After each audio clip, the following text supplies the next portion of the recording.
여러분 안녕하십니까? 이어서 뉴스데스크 강원입니다. 동해시 송정동의 동해항 인근에는 해군 일함대 사령부가 주둔하고 있는데요.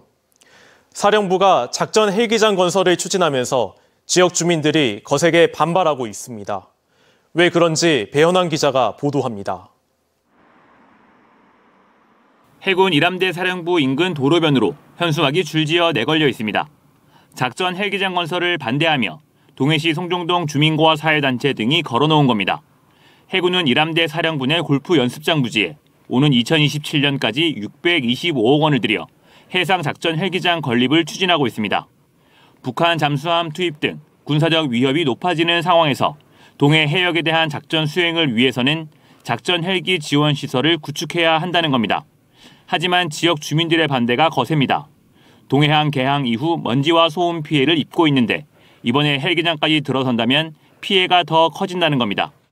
저희 주민들 봐서는 터무니없는 얘기고 정말 고통의 굴렁텅이에서 더 빠지게 만들고 저희들이 앞으로 강행시에는 모든 좀 물리적으로 정말 다 동원해갖고 결사항전을 할 것입니다. 해군이 민관군 협의체 구성을 제안했지만 주민들은 조성을 원천 반대하며 협의체 참여도 거부하고 있습니다. 이런 가운데 해군은 지난 1월 31일자로 국방전자조달 시스템에 해상작전 헬기 2차 시설사업 입찰 공고를 게시했습니다. 지역 주민들의 반발이 거세지고 있는 가운데 해군 측도 헬기장 건설을 지속적으로 추진하고 있어 양측의 갈등이 심화될 가능성이 커 보입니다. 해군은 주민 반발과 관련해 이 착륙장을 주거지와 먼 해안가에 건설하고 주거 지역을 멀리 도는 비행 경로 설정, 야간 비행 최소화 등을 통해 불편을 크게 줄일 계획이라고 밝혔습니다. 입찰과 실시 설계 등을 거쳐 내년 상반기 헬기장 조성 본공사가 시작될 것으로 예상되는데 양측의 입장이 평행선을 달리고 있어 조율이 쉽지 않아 보입니다. MBC 뉴스 배현환입니다. 원주의 한 편의점이 무인 시간대에 10대들에게 3주 동안 5번이나 절도를 당했습니다. 무인 점포의 절도 건수는 급증하는데 범인 검거는 늦어지면서 점주들은 속앓이를 하고 있습니다. 유주성 기자입니다. 검은 모자를 푹 눌러써 얼굴을 완전히 가린 한 남성.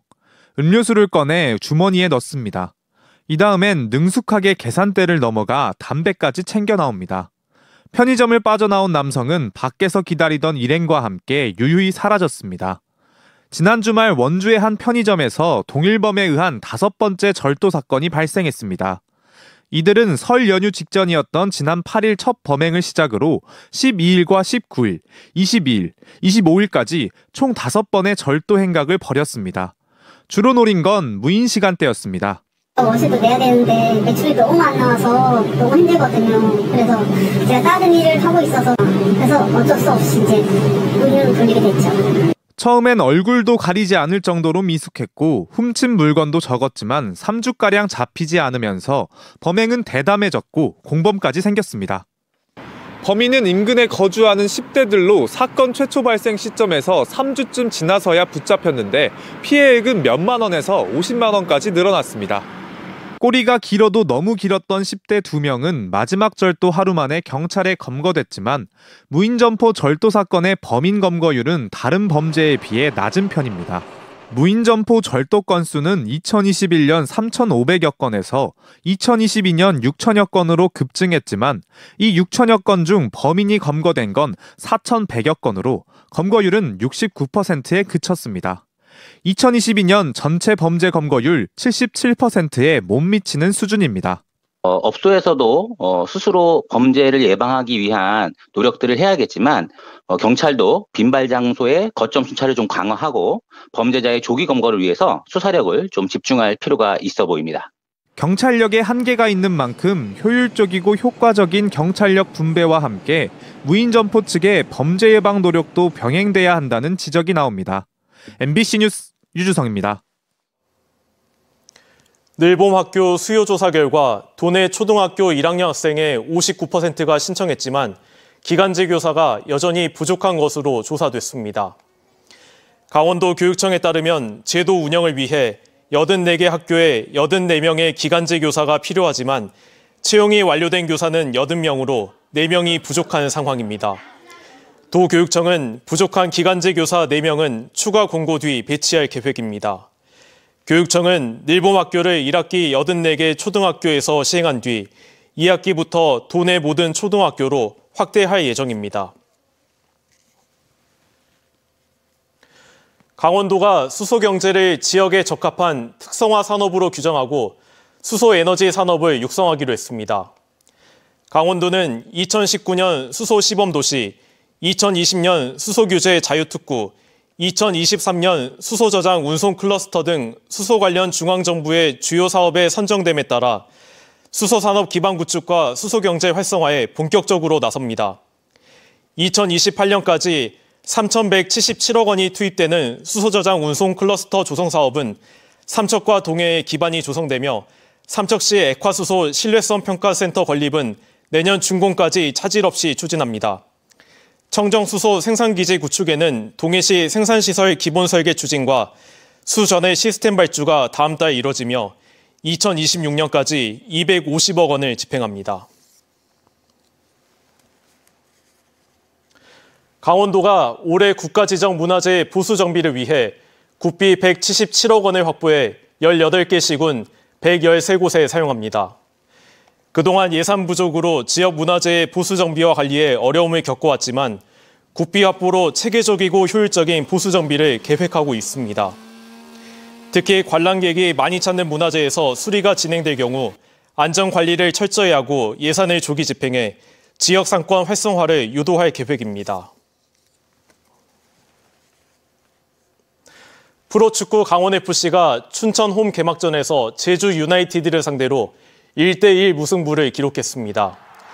강원은 어제 오후 춘천 송암 스포츠타운에서 열린 하나은행 K리그1 개막전에서 경기 시작 32초 만에 이상원 선수가 선제골을 가져갔지만 전반 43분 제주 이탈로의 득점으로 경기가 결국 1대1로 마무리됐습니다. 강원FC의 올 시즌 홈 경기는 전반기에는 춘천에서 후반기에는 강릉에서 펼쳐집니다. 원주 관광 순환형 시티투어버스가 운행을 재개했습니다. 원주 시티투어버스는 KTX역과 터미널을 경유해 소금산 그랜드밸리와 오크밸리, 뮤지엄산, 그리고 중앙시장 등의 주요 관광지를 순환합니다. 이용권은 1일권 5,000원, 2일권 8,000원이며 탑승객은 원하는 관광지에서 자유롭게 승하차할 수 있고 유료 관광지의 입장료 할인 혜택이 제공됩니다. 버스는 매주 월요일과 설이나 추석 당일을 제외하고 연중 운행됩니다. 속초시가 내일부터 지역 내 70세 이상 고령층에 시내 마을버스 무료 이용 지원 사업을 펼칩니다. 대상은 속초시 어르신 교통카드 소지자로 매월 10차례 무료로 이용할 수 있고 이용 가능한 버스에는 이용 가능 안내 스티커가 붙어 있습니다. 속초시는 올 1월부터 신청을 받아 전체 대상자 11,853명의 42%인 신청자 4,965명에게 카드를 발급했습니다. 서울시 통합수장고를 중심으로 문화단지가 조성되고 있는 횡성군 우천면에 미술관이 건립됩니다. 횡성군은 최근 우천면 두곡리의 문화단지 군유지 6만 4천 제곱미터를 매입한 민간 투자자가 120억 원을 투입해 2026년까지 미술관을 건립한다고 밝혔습니다. 횡성군은 민간 사업자가 5년 안에 미술관을 건립해 최소 10년 동안 운영하도록 조건을 달았습니다. 횡성 두곡 문화복합단지에는 2026년까지 서울통합수장고와 강원교육연수원, 산림청 목재체험장과 미술관이 들어설 예정입니다. 강릉시가 경기 침체로 경영난을 겪고 있는 소상공인을 위해 3억 원을 들여 세무서비스 수수료 지원 사업을 펼칩니다. 신청 자격은 연매출 3억 원 이하의 지역 소상공인으로 내일부터 시청 통합 예약 시스템을 통해 온라인으로 신청받게 됩니다. 이상으로 강원 뉴스 마칩니다. 고맙습니다.